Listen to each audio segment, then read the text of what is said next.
The love potion, a tale of chaotic hearts. In the vast expanse of the eternal skies, where time weaves no threads and silence holds dominion, a single figure hovered, uncertain and ill-prepared. Lucien, the clumsiest among the fledgling Cupids, was tasked with a mission of delicate precision. A mission that required skill he did not yet possess. His slender fingers trembled as he adjusted the quiver strapped to his back, its contents shimmering faintly in the moonlight. Arrows of devotion destined to ignite hearts, and a small vial of crimson potion, reserved for the rarest of interventions. The potion had been entrusted to him by Eiros, the keeper of bonds, whose stern gaze seemed to linger in Lucien's mind even now. This elixir is not to be trifled with, Eiros had warned. It is not love that it creates, but the reflection of love, the light and the shadow alike. But Lucien, eager to prove himself worthy of his celestial calling, nodded with feigned confidence and set forth. His assignment, a small, fog-cloaked town nestled in a valley long forgotten by most. It was a quiet place, its people subdued by the weight of years and unspoken dreams. Perfect, Lucien thought, for the gentle nudge of love's awakening. The journey was long, and as Lucien descended, his wings faltered against an unexpected gust of wind. His grip slipped on the quiver, and with a startled cry, he fumbled to steady himself. It was then that his hand brushed the vial, the cursed vial. Its delicate glass, barely secure in his satchel, tilted precariously, and with a faint crack, a single droplet of crimson escaped. The droplet did not fall like water. It twisted and coiled, forming an ephemeral mist that shimmered with an unnatural luminescence. Lucien watched in horror as it drifted downward, caught by the unseen currents of the mortal world. The mist spread like a living thing, winding through the trees and curling into the narrow streets of the town. It seeped into the air, the soil, even the faintly glowing lanterns lining the cobblestones, until it was no longer visible. Lucien's wings stilled, his heart heavy with dread. The vial, though still intact, had been weakened, its seal imperfect. He clutched it tightly, desperate to contain what little remained. Below him, the town's lights flickered, as if responding to the invisible disturbance. He descended cautiously, landing in a grove on the outskirts. The town stretched before him, its buildings cloaked in shadow and mist. Lucien's celestial senses detected something unnatural, an energy that pulsed faintly in the air, subtle but insistent. The potion had not merely dispersed, it had entwined itself with the town's essence, amplifying emotions that had long lain dormant. Lucien stepped forward, his celestial form flickering faintly in the mortal realm. In the distance, a cat's sharp cry echoed, its black form darting through the shadows. The creature stopped abruptly, its yellow eyes locking onto Lucien's glowing figure. A low growl rumbled in its throat, as if it recognized him as an intruder in a place he did not belong. "What have I done?" Lucien murmured, his voice trembling. He had been warned of the potion's power, but this was beyond his understanding. Love, in its purest form, was his dominion. But the potion's crimson hue carried something darker, something untamed. It would not simply inspire affection, it would magnify whatever lingered within each heart. Passion, jealousy, obsession, despair. In the town below, the first stirrings of chaos began. A baker, once indifferent to the butcher across the square, found herself drawn to his rugged features, her heart pounding with an urgency she did not recognize. A young artist, known for his quiet solitude, began sketching furiously, his mind consumed by visions of a woman he had only glimpsed in passing. And in the old library at the town centre, a solitary scholar closed her book, her thoughts wandering to a stranger she had once dismissed with a glance. Lucien's wings twitched, his instincts urging him to retreat. But he could not leave, not now. The potion had awoken something in this town, and he in his foolishness had been its catalyst. He would have to stay, to watch, to mend what he had broken. The black cat hissed again, its sleek form slipping into the shadows, as if daring Lucien to follow. The town lay waiting, its fate already shifting beneath the veil of night. And above, the stars dimmed slightly, as though mourning the unraveling of what was meant to be untouched. The town awakened under a veil of golden light, but the dawn felt different, as though the sun had risen with secrets nestled in its rays. A faint crimson tint lingered in the air, imperceptible to most, but not to those whose hearts had begun to stir with its influence.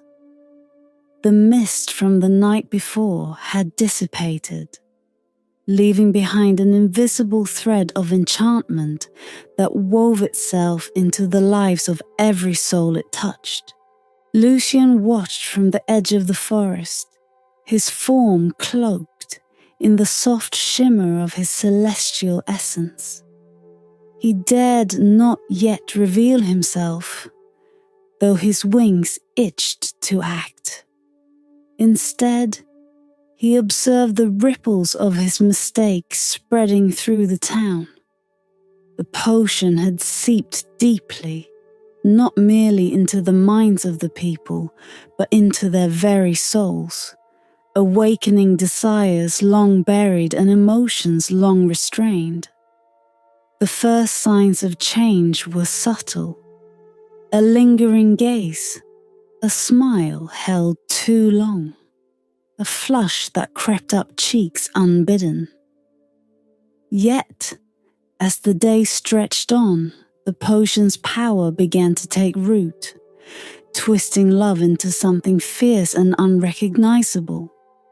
In the bakery, Elise, the baker's wife, found herself inexplicably drawn to Henri, the town's butcher. For years they had barely exchanged words, their lives intersecting only through polite nods at the market. But now Elise's heart raced whenever she glimpsed Henri's broad shoulders and rough hands. She burned her bread twice that morning, her thoughts consumed by the way he handled his knives with precision and strength. She could not understand the sudden surge of longing, but it consumed her all the same. Across the square, the librarian Marguerite sat at her desk, surrounded by ancient tomes. For years she had been content with solitude, her love reserved for the written word.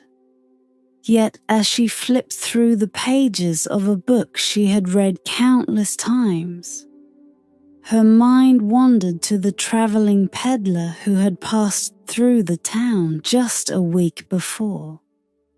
She remembered his voice, deep and soothing, as he had asked for directions. The memory was unremarkable, yet now it felt like a seed taking root in her chest, growing into something she could not ignore. The artist, Lucien, was the first to sense that something was amiss.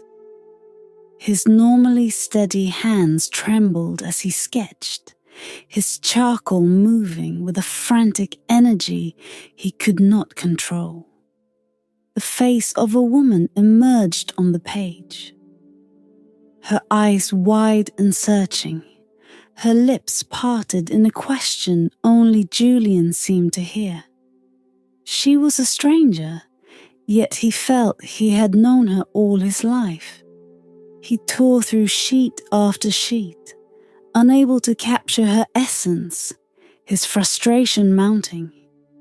His studio, once a sanctuary, now felt like a prison. Lucien's heart ached as he watched the potion's influence take hold. He had been taught that love, in its purest form, was a gift, a bond that strengthened and healed.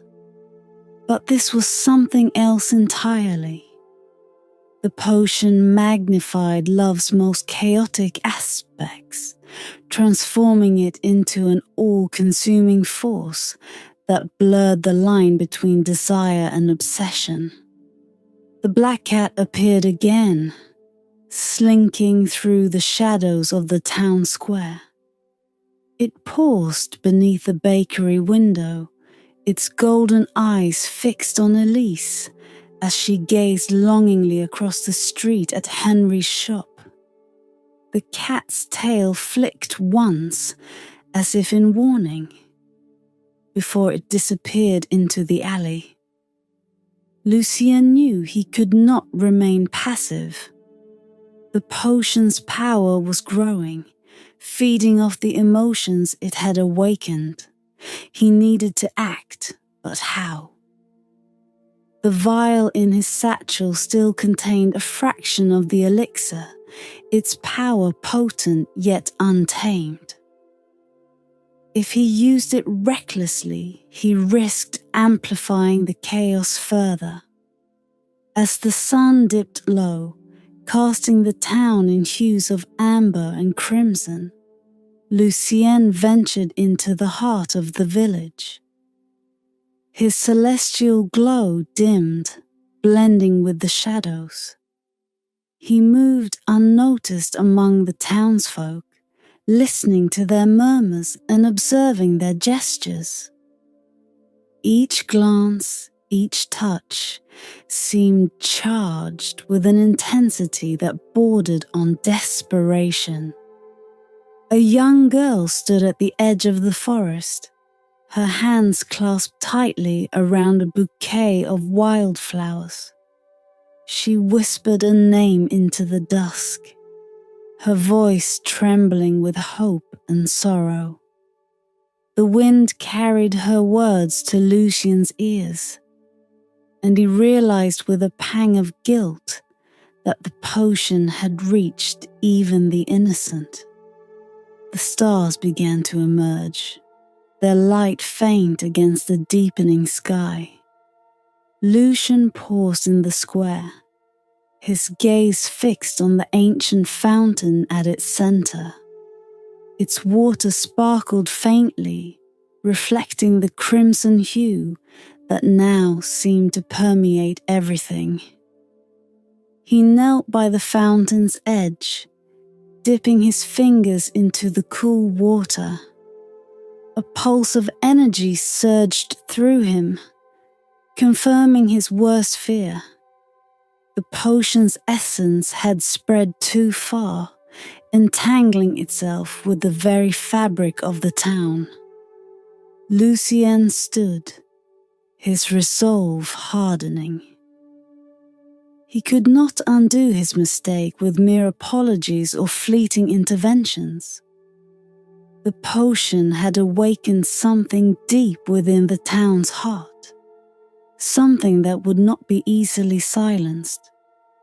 To restore balance, he would need to confront the truth of love itself, in all its beauty and its darkness. And so, with the stars as his witnesses, Lucien vowed to find a way to reverse the chaos, even if it meant delving into the secrets the town had long kept hidden. Nightfall descended upon the town, wrapping it in a shroud of shadow and quiet. Yet, the silence was deceptive, for beneath its surface lay the whispers of unsettled hearts.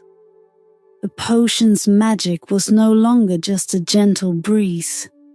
It was a tempest, unraveling the delicate threads of connection and weaving a new chaotic tapestry.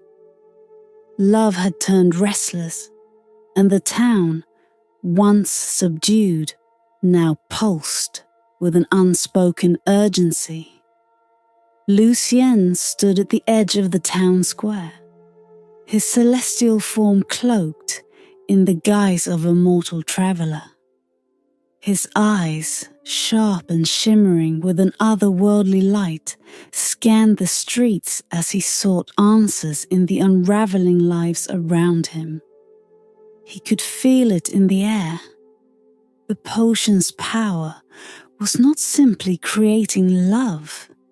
It was amplifying every emotion, every longing, every crack in the foundation of the human heart. The sculptor was the first to catch Lucien's attention. From his dimly lit studio came the sound of furious hammering, punctuated by cries of anguish. Peering through the cracked window, Lucien saw the man's anguished face, illuminated by the flickering light of a single candle. At the center of the room stood a marble figure, half-finished but undeniably beautiful, its features bearing an uncanny resemblance to the town's librarian Marguerite. The sculptor ran his fingers over the stone with trembling reverence before suddenly smashing his chisel against it. The marble cracked, the sound sharp and jarring.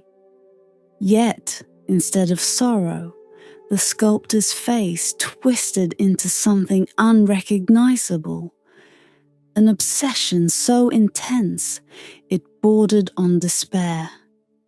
He collapsed to his knees, muttering fragments of Marguerite's name as if it were a prayer or a curse.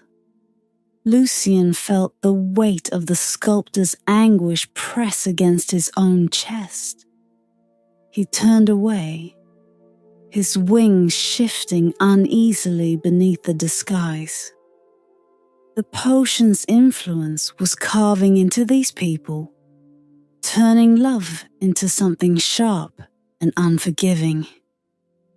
The wind carried him toward the forest's edge, where a young girl stood beneath the gnarled branches of an ancient oak. She clutched a bundle of wildflowers, her lips moving in silent incantation. Her voice, though faint, reached Lucien's ears as if carried by unseen currents. "Return to me," she whispered, her tone laced with a longing far too heavy for her years. "Please, just one sign." Lucien stepped closer, his heart aching at the sight. The girl's eyes were wide and glistening, fixed on the darkness beyond the trees. She waited, unmoving, as if expecting the forest itself to answer her plea. But no sign came, only the cold breeze rustling the leaves above her. "Who do you call for, child?" Lucien asked, his voice soft, though it carried the weight of his celestial presence. The girl startled, her wide eyes darting toward him. She clutched the flowers tighter, as though afraid he might steal them. "My love," she murmured. "He's gone, but I feel him. I know he's near." Lucien's gaze flicked to the forest, sensing no presence but the lingering traces of the potion's magic. The girl's love had been twisted into something desperate, a yearning so powerful it kept her tethered to a shadow. He did not know whether her love had truly been lost, or if the potion had simply conjured the illusion of absence. But either way, the harm was done. "You should not linger here," Lucien said, his voice tinged with regret. "Go home, child. The answers you seek will not come from the forest." The girl hesitated but eventually nodded, her steps slow and reluctant as she disappeared into the town's winding streets. Lucien turned back to the oak, placing a hand against its rough bark. The potion's essence pulsed faintly here, as though it had reached even the ancient roots below. His mistake had not merely touched lives, it had awakened something older, something that seemed to feed on the town's collective desires and fears. The dreams began that night. Across the town, those, under the potion's influence, found themselves visited by visions of a crimson figure, its face obscured, but its presence undeniable. It moved silently through the dreamscape, weaving threads of scarlet light that connected one heart to another. The figure's whispers were cryptic yet magnetic. "Love is a fire, warmth and destruction in equal measure. Do you seek to be consumed or to consume?" Each dreamer woke with a start, their hearts racing, their emotions tangled like threads caught in a storm. The sculptor picked up his chisel once more, his obsession renewed.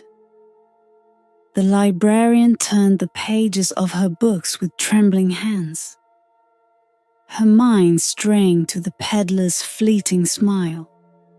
The baker's wife burned another loaf, her thoughts consumed by Henri's calloused hands. Lucien, watching from the shadows, felt the weight of his failure deepen. The potion's magic was no longer a simple mistake. It had become a force of its own, feeding on the vulnerabilities of the human heart. The fractured web grew wider, its threads pulling tighter, and Lucien knew that unraveling it would require more than celestial intervention. He would need to confront the truth that lay at the heart of the town's unraveling. A truth hidden in the dreams, the crimson figure, and the ancient energy that pulsed beneath the town's quiet exterior. The town, once a silent stage for quiet lives, had become a theater of restless hearts. As the potion's enchantment deepened, the threads of connection tightened, pulling each life closer to the center of an unseen web. Lucien moved through the streets like a shadow, his disguise shielding him from the mortals whose dreams had begun to unravel their waking lives. The whispers of the crimson figure haunted the town. By night, it visited those ensnared by the potion's magic, weaving riddles into their minds. By day, its presence lingered in their thoughts, its words an echo that refused to fade. Each person heard a variation of the same message. Love binds, but to what end? Do you seek salvation or surrender? Lucien, now fully aware of the depth of his mistake, sought answers among the afflicted.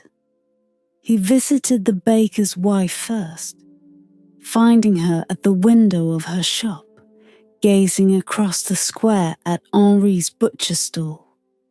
Her once cheerful face was drawn with exhaustion, her eyes distant. "Elise?"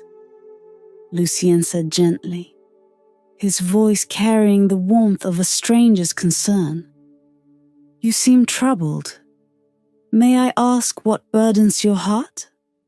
She turned to him, startled, her cheeks flushing as if caught in a secret.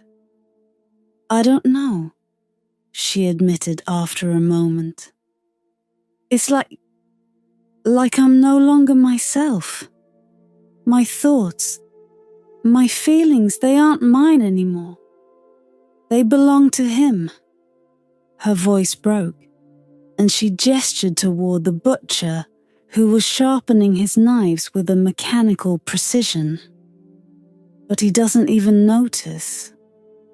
Lucien placed a hand on her shoulder, his touch light as air. "Your heart is not lost, Elise," he said, though his own heart carried the weight of doubt. "But you must remember who you are before you can find your way." She nodded absently, but her gaze drifted back to the butcher, her longing undiminished. Lucien left her to her thoughts, the faint pulse of the potion's magic still binding her to its will. His next stop was the library, where Marguerite sat at a long table, her hands gripping the edges of an open book. The words on the page were meaningless to her. Her thoughts were consumed by the memory of the traveling peddler. "You're not here for the books," Lucien said, his voice breaking the heavy silence. Marguerite's head snapped up, her eyes narrowing. "Who are you to say that?" "Someone who sees what lies beneath," Lucien replied, meeting her gaze. "Tell me, what holds your thoughts so tightly?" For a moment, she said nothing, her lips pressing into a thin line. But then, as if the weight of her longing was too much to bear, she spoke. "I saw him once," she said. "The peddler. Just a moment, a fleeting moment. And yet, I can't stop thinking about him. It's as if he left a piece of himself behind, and I'm trapped with it." Lucien's brow furrowed. The potion's magic had not only amplified her feelings, it had planted them, anchoring her to something ephemeral. He sighed, knowing that her pain too was a thread in the tangled web he had created.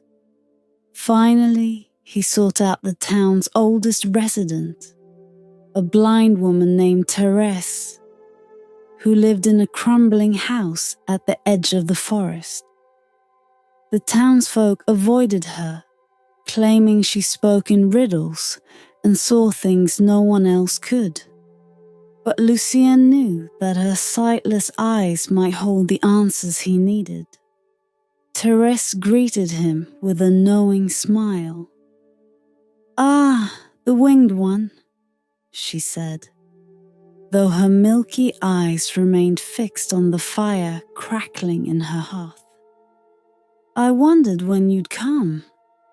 Lucien hesitated, the weight of her words settling over him. "You know what's happening here," he said, stepping closer. "You know what I've done." Therese chuckled, a dry, brittle sound. "The potion," she said. "A dangerous thing, that. But it is not the source of your trouble, boy. It's merely the key that unlocked the door." "What door?" Lucien asked, his voice low. "The one that's always been there," Therese replied. "Beneath the surface, buried in the soil of this town. Long ago, a love was forged here. A love so fierce, so forbidden, that it burned itself into the land. Your potion did not create this chaos. It awakened what was already waiting." Lucien felt a chill sweep through him. The crimson figure, the dreams, the way the potion had intertwined with the town's essence, it all began to make sense. "How do I stop it?" he asked. Therese tilted her head, her blind eyes unseeing, but her expression piercing. "The web you've woven will not be undone with force," she said. "It requires an act of true, selfless love. But be warned, such a thing is rare, and it demands more than you can imagine." Lucien nodded, determination hardening within him. He had made a mistake, but he would not abandon the town to the chaos he had unleashed. He stepped into the night, the weight of Therese's words echoing in his mind. The crimson mist lingered in the air, faint but persistent, as if daring him to confront the heart of the storm. The town square stood silent under the silver gaze of the moon. Shadows pooled in the corners of the ancient fountain, its waters rippling faintly as if stirred by an unseen hand. The crimson mist had faded, its physical form dissolving into the air, but its presence remained. A tension in the hearts of the townsfolk, a whisper that refused to be silenced. Lucien emerged from the forest, his celestial disguise now cast aside. His wings, though dulled in the mortal light, stretched wide, their edges glinting faintly, like the blade of a well-worn knife. He carried the fractured vial of the potion in his hand, its faint glow pulsing in time with the town's collective heartbeat. Tonight, he would end what he had begun. One by one, the townsfolk arrived, drawn by a summons they could not name. Elise, her apron dusted with flour, stood at the fountain's edge, her eyes glancing toward Henri, who lingered by the square's entrance. Marguerite clutched an old leather-bound book to her chest, her expression a mixture of confusion and longing. Julien, the sculptor, arrived with charcoal-stained hands, his eyes shadowed from sleepless nights. Even the young girl from the forest clutched her bouquet of wilted flowers. her gaze darting nervously to the trees, as if expecting someone to step forth. Lucien stood at the center of the square, his voice rising above the murmurs. "You have all felt it," he said, his tone steady but laced with sorrow. "The pull, the longing, the chaos within. It was I who brought this upon you." His words silenced the crowd. Their gazes turned to him, their faces a blend of confusion, anger, and recognition. The truth of his celestial nature flickered faintly in their minds, though they could not fully grasp it. "I am not of your world," Lucien continued, "but my mistake has bound me to it. The potion I carried, the crimson mist that seeped into your lives, did not create love, but it magnified what was already within you. It took your heart's deepest desires and made them unbearable." Elise stepped forward, her voice trembling. "Why? Why would you do this to us?" "I did not mean to," Lucien replied, his wings lowering in contrition. "But now, the chaos cannot be undone by my hands alone. The potion has entangled itself with your very souls. To restore balance, an act of true selfless love must be made." The townsfolk exchanged uncertain glances, their doubts and fears palpable. Lucien continued, his gaze sweeping across the crowd. "True love is not the yearning that consumes you. It is the courage to let go, to give without expecting in return. One among you must make such a choice, for only then can the web be unspun." Silence fell, broken only by the soft murmur of the fountain's waters. The sculptor, Julien, was the first to move. He stepped forward, his hands trembling. "I've spent days, weeks, trying to capture her," he said, his voice hoarse. "Marguerite's face, her essence. But it was never about her, was it? It was about me, my obsession, my need to possess what I could not have." He turned to Marguerite, his eyes brimming with unshed tears. "I release you," he said, his voice breaking. "I release myself." The air around him shimmered faintly, the first thread of the potion's magic unraveling. Elise was next. She looked at Henri, her cheeks flushed with shame. "I don't even know you," she admitted. "Not truly.